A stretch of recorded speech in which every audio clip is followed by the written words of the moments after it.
The hyoid bone is a floating bone in your neck that is part of your airway anatomy. I can move my hyoid bone, and I've not had a neck lift, but if you watch these images, you can see when I move my hyoid bone higher, my neck becomes more defined, and when I move it lower, my neck becomes more sloped.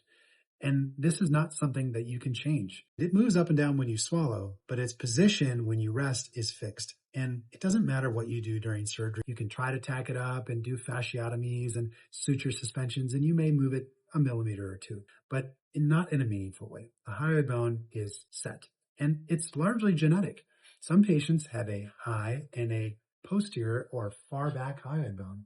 And that means that when we do a neck lift or facelift, you can get really nice and defined shapes with the neck. 90-degree angles. This is the cervical mental angle. If you have a low or a further forward hyoid bone, that means you'll always have some element of roundness to your neck. Wherever your hyoid bone is, draw a straight line from the hyoid bone to the undersurface of the chin, and that line is the best shape you can get with your neck.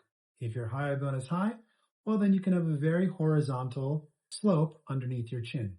If your hyoid bone is lower, you're going to have a more oblique shape underneath your chin. That doesn't mean we can't do a facelift. That doesn't mean we can't make really nice improvements in your neck if you have banding and laxity and all the other things. You just need to understand your hyoid bone position, and your surgeon needs to be able to explain that to you and how that relates to your ultimate result after surgery.